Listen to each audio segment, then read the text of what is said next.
Hello, hello, hello. Good morning, good afternoon, good evening, depending on when you are watching this replay, this broadcast. If you're checking us out on Spotify, bless up and welcome to Fly Nubian Money. I am your host today, one of your co-hosts, I should say, Dr. Lene Javette. Today we are talking about a clip that is making its way around the internet where Michelle Obama is making this powerful pledge and ask to women voters.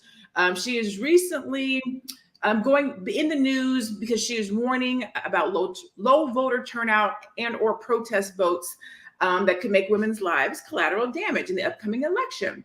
There is a clip that has a header that also says that she is asking women to vote differently than their husbands. And the question is being asked, is that divisive? Is it divisive to say that? Now, we're going to watch the video because we don't necessarily believe that that's what she said, but our conversation and topic is really going to be about unity of the family. Should women vote differently from their husband? Things of that nature, etc. So this is going to be good if you're tuning into this. This is going to be good.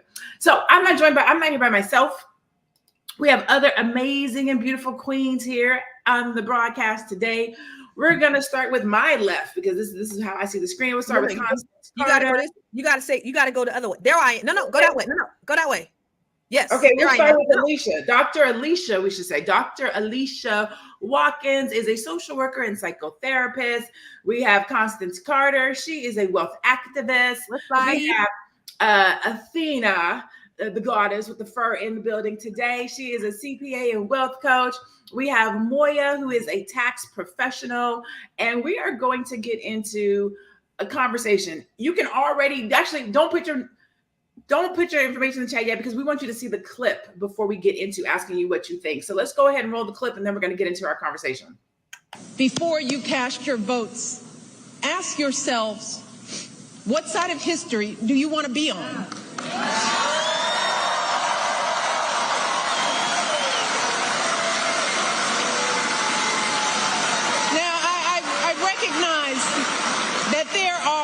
A lot of angry, disillusioned people out there, upset with the slow pace of change. And I get it. It is reasonable to be frustrated. We all know we have a lot more work to do in this country. But to anyone out there thinking about sitting out this election or voting for Donald Trump or a third-party candidate in protest because you're fed up, let me warn you, your rage does not exist in a vacuum. If we don't get this election right, your wife, your daughter, your mother, we as women will become collateral damage to your rage. So,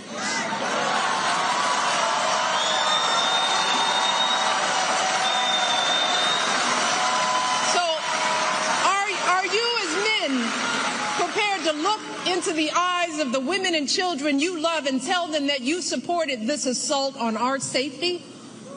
And to the women listening, we have every right to demand that the men in our lives do better by us. Okay. So we watched the clip. And again, nowhere in that clip did she say for women to vote separate from their spouse, their husband. So that was not said in that clip. However, it is a good conversation to have. Should women vote differently from their husband? So let's start with just the clip itself and what she said around collateral damage. What's your take on Michelle Obama's warning about just the collateral damage piece of it itself? Constance, we'll start with you. I mean, I just think that she was addressing real issues where you have people, voting based upon what their household, just because of the rhetoric that has been in the propaganda that we're seeing all over the media. And she's just saying, look, because as we've seen over time, support for Trump has increased, which is strange. It's absolutely strange, especially amongst a certain demographic. So she's saying, look, it sounds like, I guess it's changed because people are voting with what their family is, if their husbands are these so-called blue-blooded Americans who believe in whatever they believe in, which is this Trumpism, they're influencing their entire family. She's saying, look, you don't have to do this. And furthermore, if you do and he wins, this is going to affect you even more.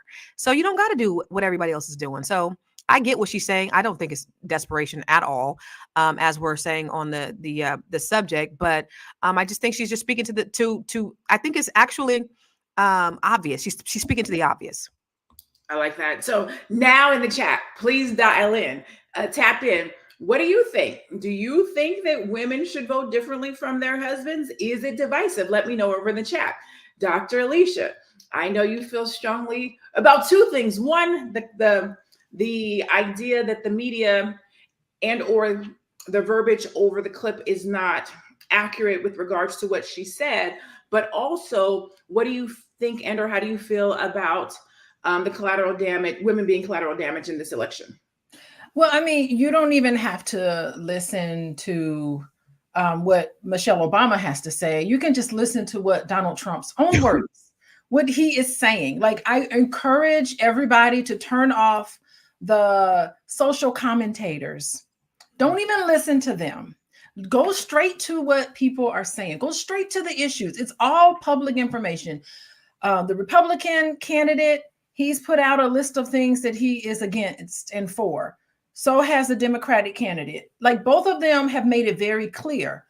Get off of how words can be twisted around and information can be, diluted. Go straight to information. Like, listen, if you listen to a speech by Donald Trump without people telling you how to interpret it, draw your conclusion.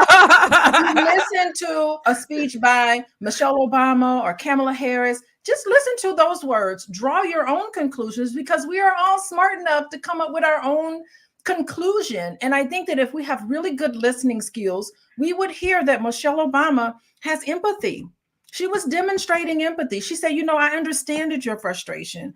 You're frustrated. Yes, it makes sense. She said, I get it. She's activating and a listening skill to say, don't let your rage keep it all into perspective. So that's what I would encourage everybody to do. I love what you said, though, Dr. Alicia, when you said, listen to Trump, not what people are interpreting him to say, because it always we always hear people having to clean up. Well, what he really meant is this. Or he said that because of this. No, right. Listen to him. I love that. All right, Athena, is it fair to say that your vote could cause collateral damage to your loved ones? I mean, I think it's fair for her to give her opinion. And obviously, I don't have to go through the laundry list of things that Trump and his campaign has said that have negative impacts, especially on women, because I feel like she was directly talking to women in what she was saying. There are certain things that camp supports that can negatively impact the lives of women. Whether or not you're going to vote for them or not is a whole nother decision. Obviously, there's multiple issues that people have to pick on what they're voting. I do think that she was using that as an opportunity to remind women that they do not have to vote in accordance to what their husband necessarily chooses, because a lot of women do feel pressure to vote in line with their husband, spouse, or whatever. That's just something that does happen. Now, for me, I'll vote however I want to vote, so, I don't have this issue. And actually, I've been talking to some gentlemen about this, and I know how they're choosing to vote is different from how I'm choosing to vote. But we had this discussion, like, I'm not emotionally invested in politics in that way, and neither is he. So it's not an issue. And I encourage people to not make this an issue in their household. Everyone has their civil right to express. What it comes down to with me and that ballot is what me and that ballot need to discuss, and then we can go home and be happy afterwards. I like that. You don't have to share everything. I mean, I guess you do. We're gonna get to that part of the question in a second. Moya, I'm gonna let you weigh in on this. What's your take on Michelle Obama's warning about collateral damage? Is this a wake-up call for women, or does it seem like a fear-based approach to secure votes? It definitely doesn't feel like a fear-based approach. It feels like it's something that we need to discuss just because it's on women's minds. One of the things I think we have to also keep in mind is that they're in the household with the men. So they're listening to the same rhetoric and the commentary that's going on in the household. The TV's on. This is what they're playing. So if she feels different, then she needs to act different and feel comfortable with that decision. But I can also see how she can also feel very uncomfortable with making a different decision, because it's counter to what this man, who's the quote unquote head of the household, may be feeling. All right, here we go. We'll start with Dr. Leisha on this one. Here it is. How do you feel about voting independently from your partner? Would you do it? I think it's fine. You can vote independently from your partner. I really do feel that way. And just like, I'll give you an example. Like, I was born in Alabama, so I'm an Alabama fan. I'm a Roll Tide fan, and I get offended if Alabama's playing and my husband is not cheering for Alabama. I'm gonna be like, "What you doing? This is a Bama household. You got to cheer for." But if they're playing against Ohio State because he graduated from Ohio State, it's like, for a little bit, we have fun with it. It's like, no, Alabama's gonna beat Ohio State. But so sometimes it does feel, if Alabama is playing against some random team and I see my husband cheering for the other team, it feels like betrayal. It's like, listen, your wife was born in Alabama. You're supposed to be rooting for Alabama with me. So it can get into some feelings there about just the issues. And I'm just talking about football. It does get into our value system. It gets into just differences in perspectives and how we see things. Now, for healthy relationships, you are to allow and to listen and to try to be curious and try to figure out where they're coming from and have good conversations. And even if it doesn't even need to be a debate, but if it gets into a debate, take a step back and just say, okay, let me look at your evidence. You don't have evidence. Oh, okay. Well, I have evidence. Let's look at here. Like, being able to have, is that just your opinion, or are you basing that opinion on what? Okay. My husband and I, we're two scientists. I love data. I love information. I'm just like, okay, come to me with what information you draw upon. I'm so curious about that. How'd you come to that conclusion? Let me know. So that's what I would recommend in households. I love that. Okay, so we're gonna keep with this question because I want to know what each one of the queens think about this. But before we do that, we're gonna go to a quick commercial break. Hey, if you're just tuning in, you are watching Fly Nubian Money, where we help you master your mindset and maximize your money. I am Tiara Williams. I'm also known as Miss Black Hollywood, and I am the proud producer of this show. So I hope that every day when you join us, you leave a little smarter than you came, because that's the point. Otherwise, why are you watching?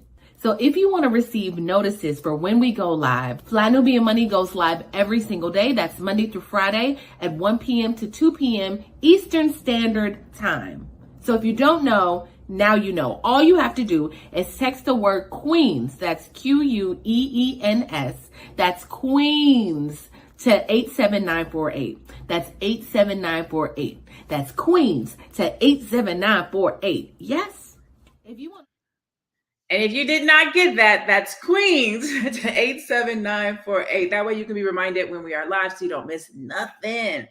Today we are talking about a clip that's going viral, I guess you might say, online, where it is alleged, I should say, that Michelle Obama is pushing women to vote differently than their men. And the question is it divisive? We have listened to that video. We have watched the video. We didn't take that away. But the question is still appropriate. Is it divisive to vote differently than your partner? So before we get to asking the other queens, I wanted to point out a couple of things that Dr. Alicia did say. She talked about value systems.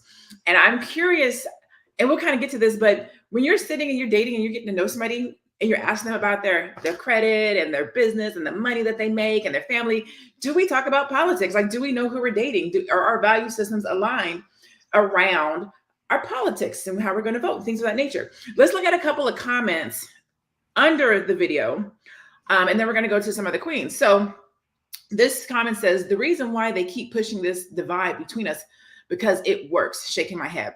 Encouraging a family to be divided actually needs an answer. You got to be kidding me.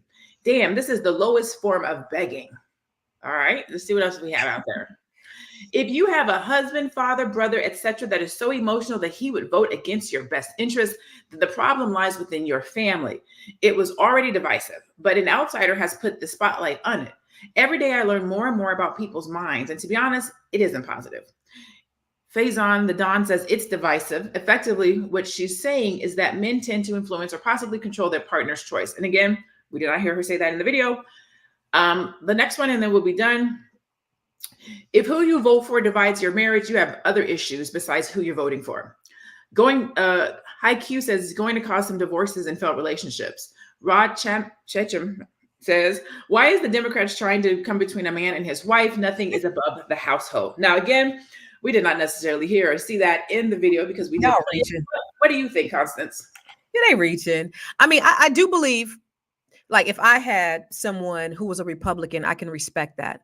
What I can't respect is a Trump supporter. It's very different. A regular Republican is very different from a Trump supporter. So we can have our different beliefs in politics. Sure. You know, you might be more conservative on things and I may be more liberal, or we might exchange certain things. But being a Trump supporter is, I couldn't be with someone who was a Trump supporter. All right. That's a good point. What about you, Moya? What do you think? Yeah, I actually agree with Constance. Like, a Trump supporter is very different than any other type of Republican, just because the views they stand harder on are very opposing to what I believe in. And so, you know, even when you look at that MSG rally, the Madison Square Garden rally, like, there's no way that we could be for the same values. Like, you know, you mentioned it in terms of going on dates. Our value system would be completely different if that's somebody that they supported. Okay. Athena, what about you? How do you feel about voting separately or differently from your partner? We can't hear you. You're on mute. And also, would you do it? I would vote separately from my partner. First of all, I'm a goddess, so I'm going to do what I want to do as far as exercising my civil liberties. And any man who's trying to enter into my life needs to respect certain choices of mine, especially as a human being first, but as a woman. And I don't think it should be an issue. I've dated men that have had different political affiliations than me. I'm waiting on my absentee ballot. Florida is tripping, so I might have to take myself down to the early voting site because I'm like, they try not to mess up my ballot. But I'm very across the board. So for some things, I'm voting for some candidates. I'm voting Republican. For some candidates, I'm not. So I'm very independent. So I don't have a lot of high emotional interests or ties to politics. Now, Trump, I do not like as a person. And I can come up here and publicly say that. Do I think throw the whole Republican Party in the trash? No. But do I support a man who has taken on certain positions? No. Kamala, I know she has her issues. And listen, if she wins, the AKAs ain't going to know how to act. All right. The AKA is going to act a fool. Like, I might have to pledge after that. I don't know if she wins, but I think that it's okay. And women should feel okay with expressing their votes regardless of who they're with. But I also wouldn't support a Republican who supports Trump, because their ideals, even if they have, you know, different policies, their ideals align with his, and they're going to vote the way he votes. Mm-hmm. Interesting. So, question: do you think this type of rhetoric, this type of conversation, do you think that it's going to affect voting dynamics in the black families specifically, pushing this out there that way? Dr. Alicia, what do you think? Yeah, I want to ask. I have my ballot right here, and when we go, my husband and I are going to go on Tuesday. We'll go for a run and go on Tuesday and go and vote. And I filled it out for him. So I said, here are the people that you're going to vote for.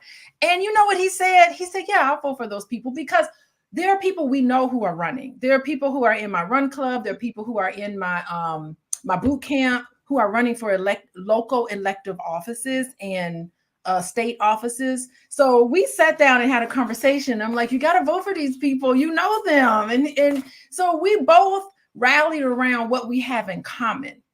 And that's what I would encourage a lot of couples or families who are battling these issues. Try to focus on overlap, where you have a lot of overlap, because you know, Dr. Boyce is pretty flexible, and he's like, yeah, we're going to vote for these people. We're going to encourage them and put our support around all these people locally. And he has very strong views about the political candidates, and I've listened to those views and I agree with him, actually. So there's a lot of overlap that we have, but I'm a social worker, so I have to vote like a social worker.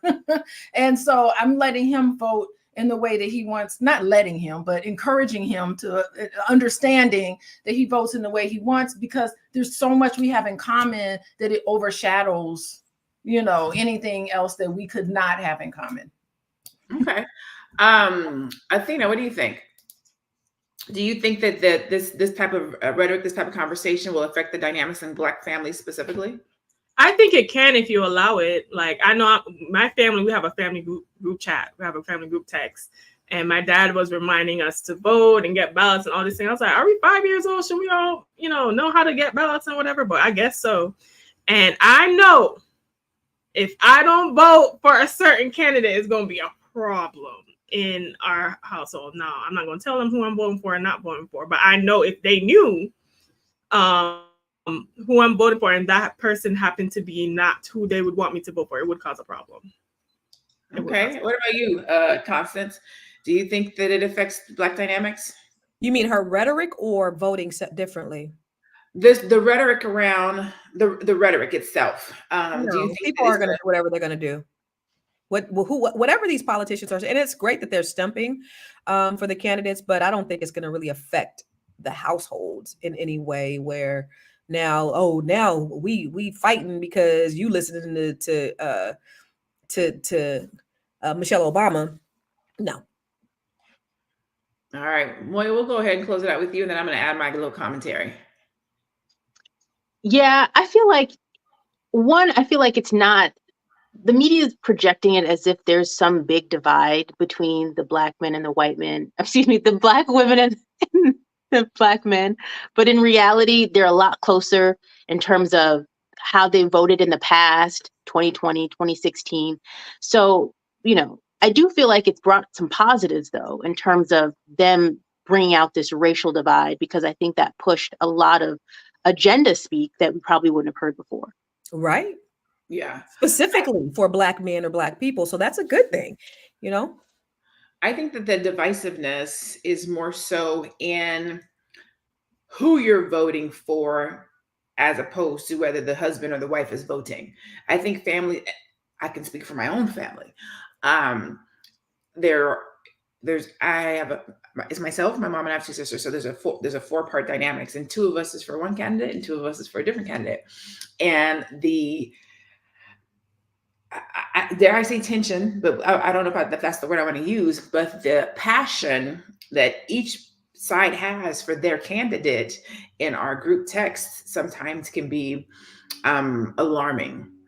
As like, if you weren't my family, my loved one, my sibling, somebody that I cared about, it could be a problem. But because you are, I'm just going to pipe down. I'm going to tone down. I'm not going to answer. I'm not going to reply. I'm not going to, you know what I'm saying? Because if you were somebody on the street and I had to engage you, it would be a problem. So I think that the dynamics in the Black household family community is more so based on who each individual person is voting for, opposed to whether it's the man and the woman and or the partners per se. Let's go to some stats. So women voters, a higher proportion of women across all age groups are now identifying as liberal compared to 2 decades ago, according to a Gallup survey published in February. So that's interesting. Women have backed Democrats by a significant margin in multiple cycles now. In 2020, 55% of women voted for Biden, 44% voted for Trump. In 2016, 54% of women voted for Hillary Clinton, 39% voted for Trump. So this is not even one of our questions. But are these white women or they're just everybody? It didn't say, because that would be interesting. But that goes to my question: Do women move or push or influence the election when you see these types of numbers and they're pushed? So I would say, this is my 2 cents. I'm not saying who I'm voting for, who I'm not voting for, even though we know who I'm voting for. One of the things that I don't like about the election right now is that I feel like there's a lot of pandering, right? But there's not pandering to the wide masses of people. There's a lot of pandering to us specifically. So when you ask that question, is it Black women or white women? I think that that's important. But overall, do women have influence when it comes to the election? Because when you think about, allegedly, if Michelle was to say, vote differently from your husband, if she allegedly was to say that, the draw would be that women are the ones who call an election based on who we vote for. We know who a white male is most likely going to vote for. So we have to then push to women, Black women, everybody else to try to sway it. What do you think, Dr. Alicia? Do you think that women's votes, I won't say call the vote or call the election, but how much power do we have? Well, the hand that rocks the cradle rules the world. Let's hope that happens. The thing is that these studies are really interesting because we know that people who are more left-leaning have higher scores on compassion and empathy. So that makes sense. I think a lot of women are socialized to some extent, but are also able, because they're able to connect. Society encourages connection to feelings, which is very important for everybody to do, but that's gender, seen as a gender thing. So compassion and empathy for those left-leaning, those scores are really high compared to those who are more right-leaning. So that makes sense that there would be this gender divide. Number two, I just want to say, I saw some comment, men who adhere to male ideology, connected with dominance, that they have to dominate over in a relationship, they have very unhealthy marriages, very unhealthy, very unhappy spouses. So men who adhere to that, particularly among women with a high level of education and social status and economic status. So these male dominant ideology, it doesn't work with educated women who are very successful in their career. So I just want to bring that out in terms of gender differences. These are like facts here. So can I just say to Brian Shanklin, shut the hell up. I think you're a troll. Because this is the guy that was on here yesterday talking about he was talking about Corey Holcomb was right. Anyway, he's a troll and he probably has a small penis. So go ahead and go to commercial. Somebody said Brian is lying. Oh, lying Brian. All right. So we're going to be right back. We're going to take a small commercial break and we're going to come back and continue this conversation. You want to grow your money and not blow your money, as Constance says, check us out at flynubianmoney.com. There's all kinds of resources, programs, videos, resources. In 2024, there's no reason to be broke when there's information all around us. So get your money right. flynubianmoney.com. Like, I feel like you have to come back and hit you with one of these just because that's how we left it. You know what I'm saying? Okay. So did anybody want to add anything to that last question before I move on to this next question? No, I do believe women are more evolved. When you look at women in terms of, like Dr. Alicia said, in terms of, our personal development, we're the ones that are always into self-improvement. Empathy, we're the ones that are showing up at church. So I do agree with that. And I was reminded of a white lady who used to work for me. And she used to be very liberal until the last election cycle. And I thought it was very funny. No, it was 2016, I believe. She may be watching this, but it was funny because it wasn't funny because she was sitting there and she said, well, the Muslims need to go back to Muslim, right? And she had taken on this whole different perspective. And I think it was exacerbated by Trump and then her husband. Like they were really influenced her and kind of changed her mindset. And for her to be so comfortable in saying that to me, right, as a Black woman, like you're talking about another, because they've divided us so to where you think you can come to me and talk about somebody else. And I remember when I was, 5 or 6 years old, and my auntie, we were doing a race joke, like, and there was a white guy, and a Black guy, and my auntie checked us, and she said, these people used to say these same jokes about Black people, and if they will sit up there and laugh with you about it, then they will laugh at you behind your back. So never participate in things where people are talking about other people, because these are the same people who don't like your Black ass either. And so we need to understand the rhetoric, and when people are talking about the immigrants behind closed, they're saying immigrants. These are trigger words to get you to rally behind them, but behind closed doors, they talking about your Black ass too. The whole truth, nothing but the truth. Okay, so if you are just tuning in, we are having a conversation around this viral meme speech that Michelle Obama did, where it is alleged that she is pushing women to vote differently than their men. We're going to roll the video so that you can see it for yourself. Before you cast your votes, ask yourselves, What side of history do you want to be on?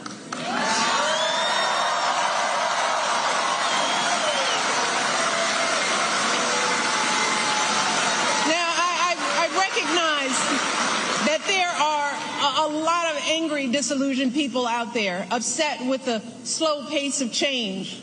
And I get it. It is reasonable to be frustrated. We all know we have a lot more work to do in this country.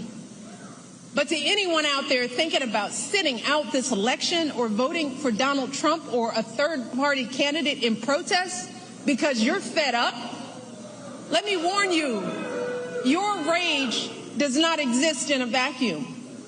If we don't get this election right, your wife, your daughter, your mother, we as women will become collateral damage to your rage.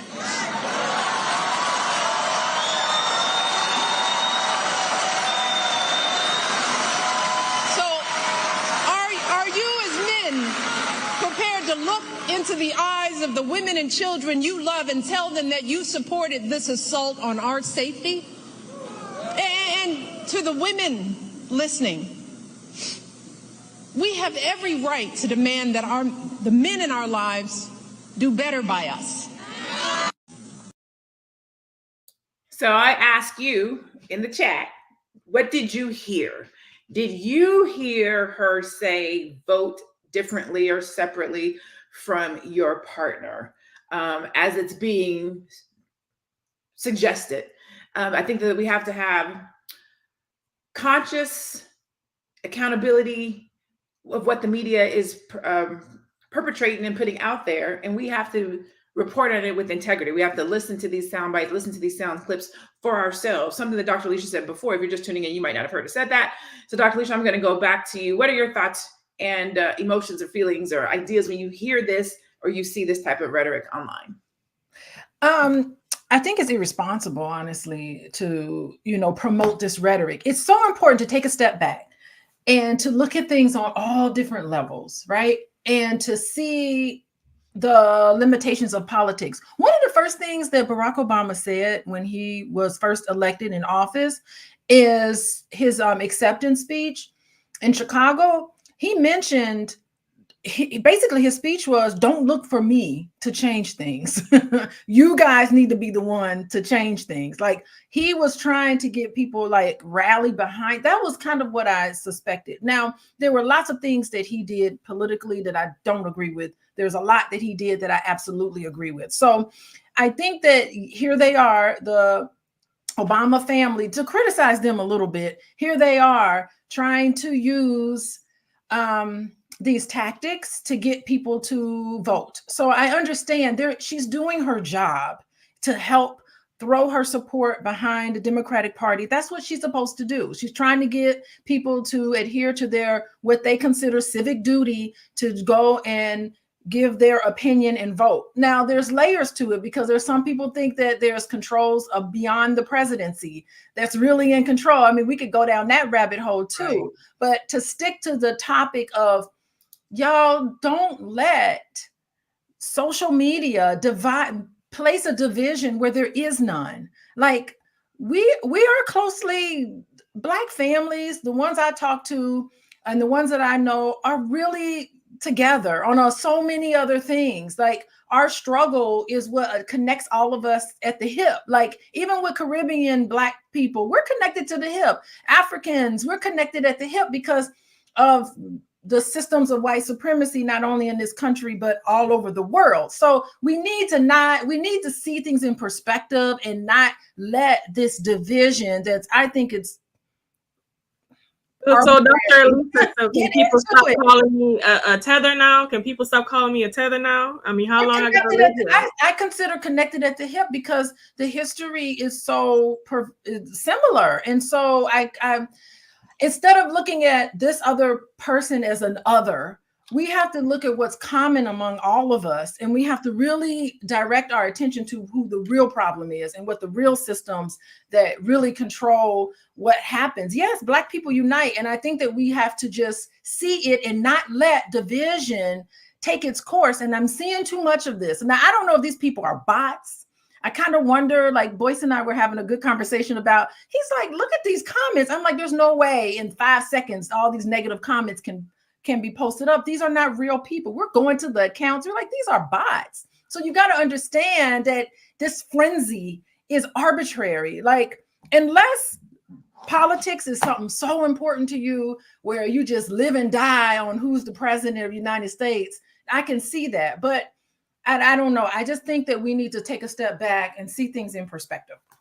All right, so we're going to go to the comments now. So maybe your comment will come up. Who knows? Let's see what happens. So President 48th United States at 1032 said, learn to leave feelings out of American politics and election systems. Only vote with a business transaction mindset and move in silence when done with the okay. What are your thoughts on that, Constance? Before you answer, I'm going to say what mine is, and then you might be able to piggyback on it. And that is, the unfortunate thing is we all still have different feelings, and we also have different ideas and concepts of what is right and what is a business transaction. So although this is, to me, a great sentiment, I still think sometimes we have to put community first. But what do you think? Bullshit. And the reason why he's saying this is because he's coming from a perspective of a Republican perspective, that this is all just business. The United States is a business and we're running a business, but you want a failed businessman to quote unquote run this business. You want to take the morals out of the business. You want to take the humanity out of the business. You know, there's a very, very different, very different talk, the way the Republicans and the way that Trump speaks versus Kamala speaks. He speaks from a very negative perspective. This country's going to shit. They're all coming to take your jobs. Everything's going to hell. If you don't, that's how he is. That he's talking about divide. You're talking about Michelle Obama, because she said, vote how you want, sis, is causing a divide amongst your household. But this man is really inciting riots, and he's saying this country is going to hell, and he's making up stuff about Black people eating dogs and cats and shit. And then you got Kamala on the other hand saying, hey, listen, let's all come together. United we stand, divided we fall. So y'all gonna just throw all that out, and then you're gonna just you're gonna say, oh, we just need to run this business like a business from a failed businessman. I think what's happening is a lot of these Black men are taking the talking points of white supremacy, right? White supremacists, and they are owning it. And they're running with it. And you guys are being fooled, brothers, if you think that this man is going to do anything for your Black ass besides put your ass in jail. Yeah. All right. I do want to add to that, though, because let's say we looked at it from his perspective, because I feel like a lot of these people are looking at it with feelings. Like, remove the Donald Trump that you saw from The Apprentice, the guy that would go in and say you're fired and you thought it was funny, or the guy that makes jokes and it makes you feel good and you're like, he can relate to me. Look at, he put his mugshot on a shirt that said never surrender. Like, I feel like those things, that's the feeling that's emoting that people are connecting to. If you looked at this as a business transaction and looked at what are the actual value points, okay, $3,600 for a tax credit increase, that helps my family. Looking at the fact that if we keep affordable, the ACA, Affordable Care Act, and the fact that diabetes now, the insulin is now $35, they've capped it. If we seriously looked at it in terms of how it helps your family and looked at it only as transactional, and you would see that it better aligns with what your family needs and remove your feelings from it. All right. So we're going to go to another comment from Lawrence Lamar. I'm going to throw this one to you, Athena. There's 2 comments that I'm going to read. The first one's at 10:28 a.m. on my side here in Arizona. It says, women will vote for Democrats no matter what. They don't look at policies, but they do vote feelings and vibes.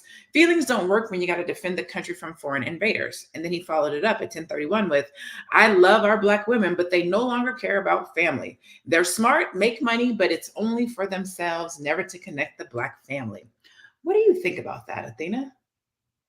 Lawrence, I'm gonna need you to put a picture up so I can verify that you are a Black man saying these things. But my first reaction is like, which Black woman hurt you?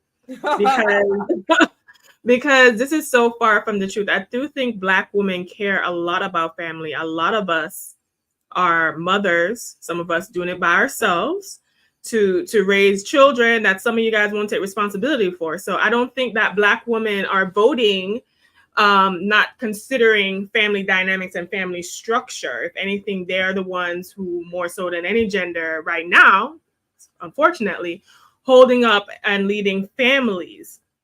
What was the other? Can you put the comment back up so I can address the other part of it? Lamar. Oh, and also to say that we are uninformed. If I was correct, right, isn't Black women the most educated by race and gender? And so that means that we have the ability, our literacy rates, our reading rates, our professional careers. I think Black women are very much interested in policies and also are voting for their best interests. If you're asking a block of women now, just off of what the other party has coming down the line, I'm not saying who I'm voting for. If you as a woman have to think about your reproductive rights, have to think about what your children is going to have access to as far as education is concerned, if you have to think about what your ability or power structures and dynamics within a patriarchal society and system, then they have no choice but to vote within their best interest. It's stupid to do so. So just because someone is not necessarily voting the way you want them to vote does not make them foolish or ignorant for choosing to do so. I would be stupid to think that everyone is going to vote based off the interests that I care about. I expect everyone to vote on the interests that they care about. And to diminish the intellectual capacity and ability of the Black women, I think that is very shameful of you. And I pray for you and I hope better for you. All right. We're going to go to a quick commercial and then we're going to come back and continue with the commentary from you guys in the chat. Fly Nubian Money is now on Spotify. Yes. We are on Spotify. So if you can't watch us, you can listen to us. All you have to do is search Fly Nubian Money and we will appear. All of our episodes. Make sure that you leave a 5-star rating and review so other people that come along and are looking for a good show to watch, they'll follow us too. If you are interested in being on Fly Nubian Money, sorry, I don't have any spaces. I'm just playing. If you are interested in being a queen or a king on Fly Nubian Money for the day, please reach out to me. I'm at info@realvirtual.net. That's info@realvirtual.net. Also, if you need help with your business, go ahead and send me an email for that too. Okay. I've said enough. Now back to the show. All right. So if you're just tuning in, we are talking about, hold on, before I get to that, text Queens to 87948. Make sure you do that. Don't play games, okay? You want to be involved in these conversations.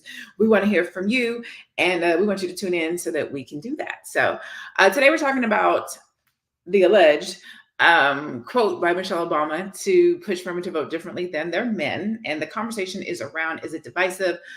We are not necessarily talking about whether or not we watched the video. We didn't necessarily hear her say it, but the conversation and or the question is still valid as we're going into a very heated election season where every single vote matters.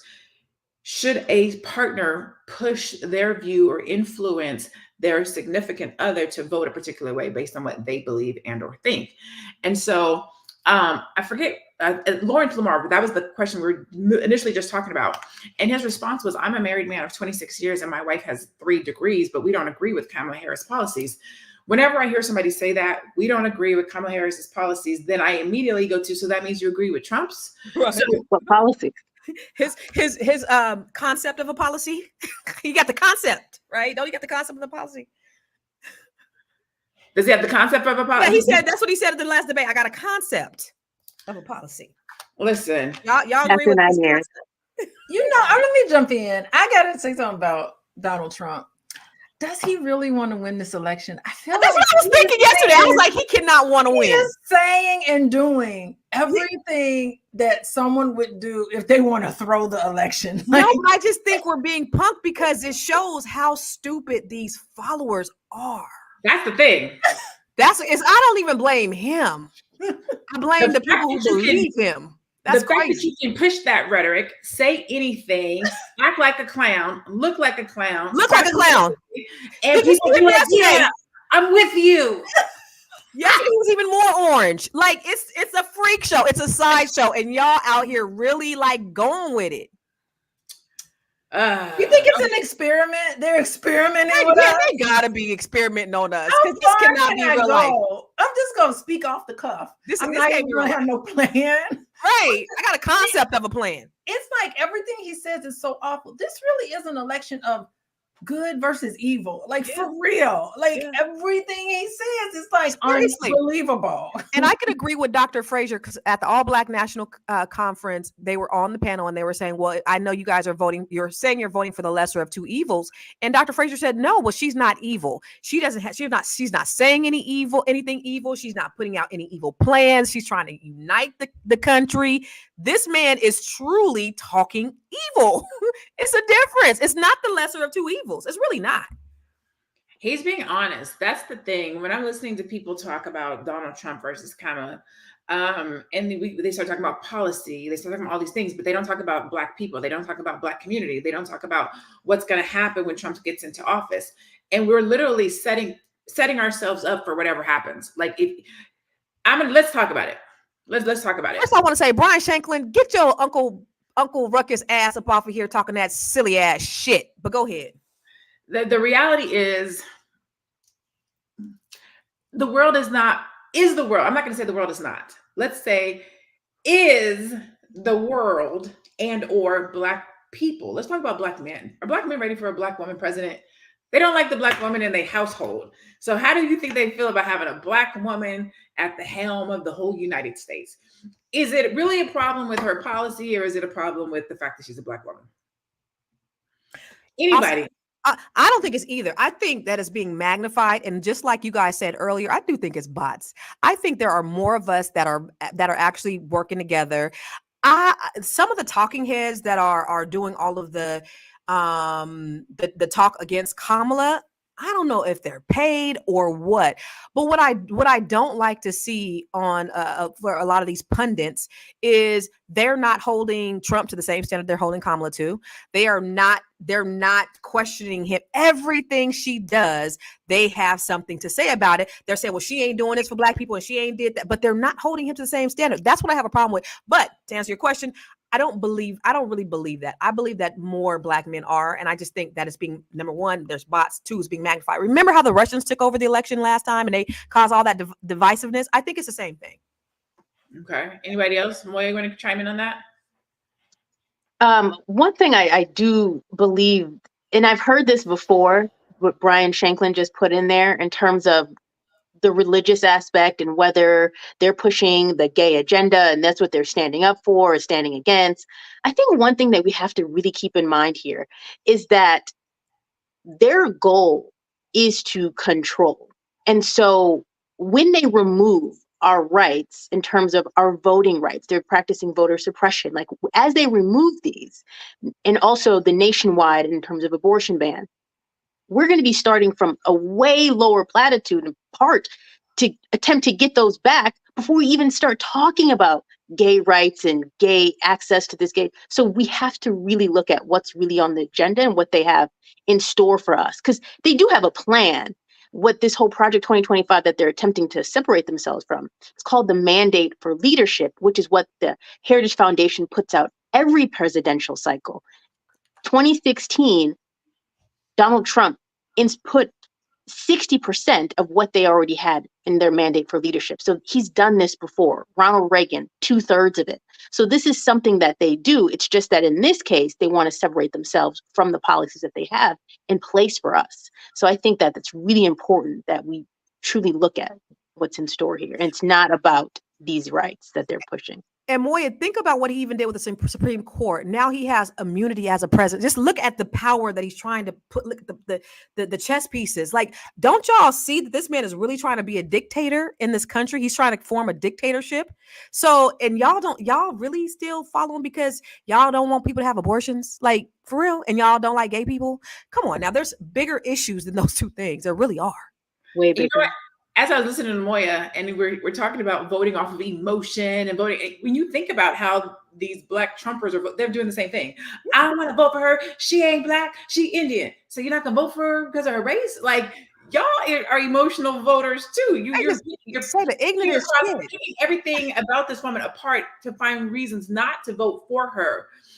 Not necessarily that you want to vote for Trump, but you just don't want to vote for her. Like, you too are a part of the problem. Okay, let's go to Joe's comment. Joe Corley. What up, King? We miss you on the panel today.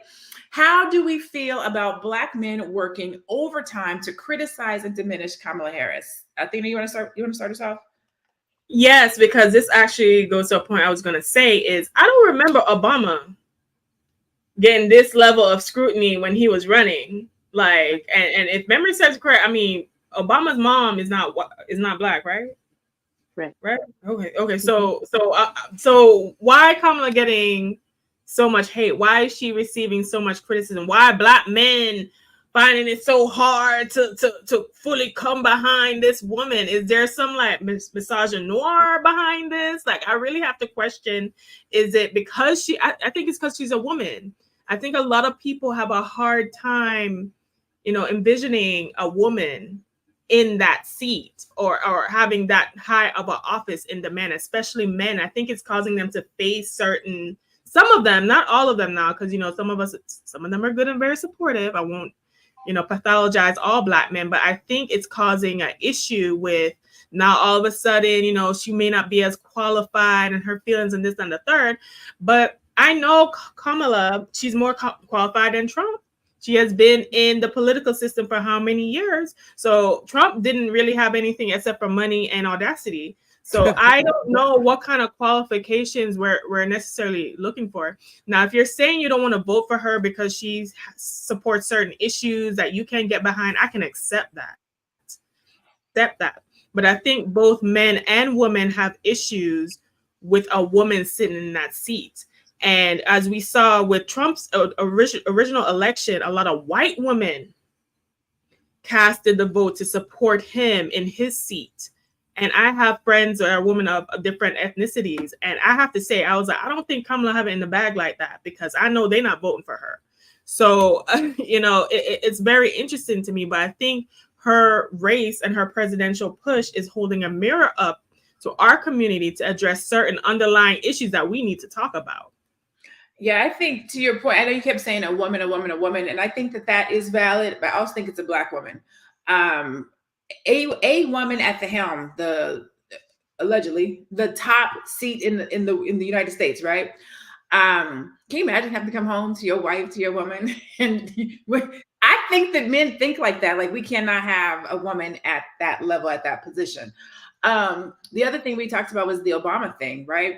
When I listen to people talk about her not being Black, this is what I have heard. This is what has been regurgitated, is that her dad is Jamaican. That's not American. So she's Black, but she's not African American. So Obama too. That's crazy. Like, so nationalities, race, nationality, and ethnicity are all different categories, right? Yeah, and that's how ignorant the people are. Did y'all go to school to understand the different classifications? No, they didn't. No, they stupid. So she's Black, but she's not African American, is what they said. They said that she doesn't have the same life experience. She was born. I mean, her parent. She was born in America, right? She was born in America. Yeah. Okay. I don't know. I was just wondering. Common sense. Rachel says, don't try to trick us. Being Jamaican does not automatically mean you're Black. Like, being American doesn't mean you're white. They didn't go through the slave trade like we did. Like, they didn't go through the same stuff. Shut your ass up. Y'all be sounding so dumb. I'm also curious, when they say she's not Black, what that means. Like, she grew up in Oakland in the 60s and 70s. Like, how much Blacker can her experience get? Especially after going to Howard and pledging AKA. Like, what does a Black experience in being Black truly mean? No, these men they're afraid of women leadership. And it's sad because, you would think that Black men would rally behind our people more so. But the fact that we see I'm not even going to acknowledge them because I think they're bots. I think STL Bree, the one he talking ignorant ass shit to, Uncle Ruckus, Nikki, Uncle Ruckus, the other one, all y'all Uncle Ruckus people in the comments. I don't even believe you guys are real people. I believe that you guys are bots. And it's not even that. The thing that gets me the most, I'm okay with you voting who you want to vote for from a perspective of policy and interests. I just do not support and like the fact that we dog our own out. Nobody in the history of time have we gone back and talking about what is your nationality, what is your race? We only do it to Black people. We tear down. We always go in and tear our own down. You not African American Black, you're Jamaican Black, so you're not Black enough. Like, why do we do that? Like, why, we only attack ours. We ain't over there asking Trump about his lineage, where he came from, how his father bogarted and stole, and we ain't talking about the fact that he didn't go into the military. We are not tearing him down in any kind of a way, the way that we do somebody who looks like us, whether they are African, or Jamaican, or Puerto Rican, whatever lineage comes from Africa, right? African diaspora. We only do that to us. That's heartbreaking to know that Black people would rather tear down and join white supremacists, clan views, instead of support someone that looks like ourselves. Yeah. As a Black immigrant of this country, it has always been very discouraging, as especially someone who has done so much work to understand Black history as a whole before slavery and to come together. I do think there's a conversation that needs to be had. I think both sides, African Americans and immigrant Black people, both have this tension that I just very much see as unnecessary. I shouldn't have to defend my contribution or my family contribution to this country as a productive member of society.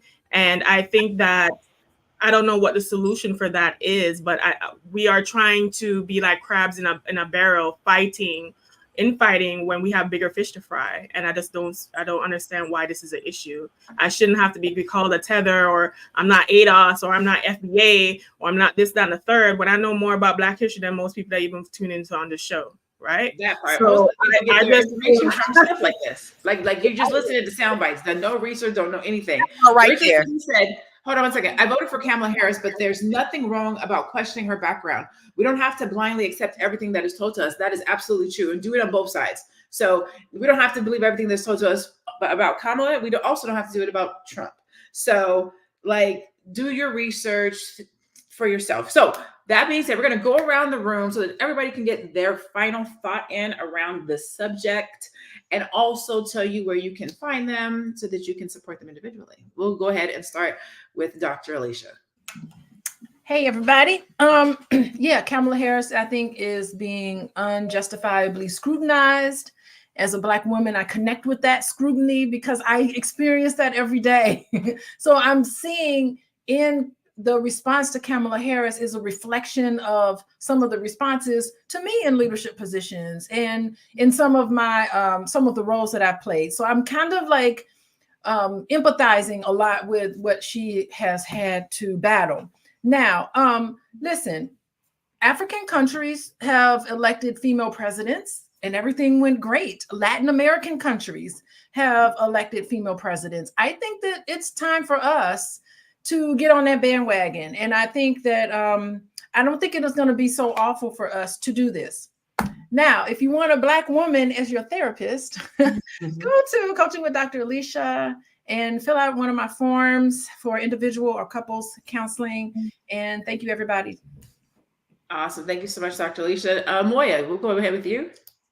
Yes. So I believe that it's important to vote with your values. You have to vote for what really speaks to you and what you want to see as progress. And I think that's the most important part about it. You can find me on Instagram at moya.business. Awesome. We are going to go to the goddess next. I can't even call you Miss Black Hollywood because we have one, but go ahead, goddess. Listen, regardless of what happens on election day and who is sitting on that seat, honey, you need to make sure that you and your situation are great, okay? Because, you know, these politics are politricking anyway, right? So what Michelle Obama says to help women, to encourage them to think for themselves and to vote for themselves, we should all be for that from a human race perspective. But if you want to make sure that you are straight, no matter who is sitting in that seat, you can find me and my information at wewealthwomen.com. Follow me at We Wealth Women and listen to the We Wealth Women podcast. Thank you, ma'am. All right, Ms. Constance Carter, what are your final thoughts? I think if Kamala Harris was a white man with all of the credentials that she has, there will be no way that this race will be even remotely close. I mean, they're just two different candidates, and she just far supersedes him. The problem I have, and I don't want to believe it for our Black men. I really don't, because I love y'all so much. But the problem I have is that Black men are eating this white supremacist rhetoric, and I can't believe we doing it. But then y'all did get, y'all did start gangbanging. Y'all did get caught up in the crack epidemic. I mean, y'all, you guys did kind of do that too. So perhaps the white man can still brainwash you to making sure that you promote his white supremacist agenda. That's what it sounds like for you black men that are voting for Donald Trump. So I hate to see that, but that's exactly what's going on. But where can you find me? Everywhere. I am Constance Carter. I love it. Okay, so final thoughts, and then I will definitely make sure that you guys know where you can find us before we get out of here. I'm going to go ahead and speak for Joe Corley, because he's not here. He's our king that's normally on here. And I'm going to give his final thoughts, even though he's not here. He said, question her background. Yes, being blatantly dishonest while you do it is a problem. She is not perfect, but hold her to the same standard you hold anyone else.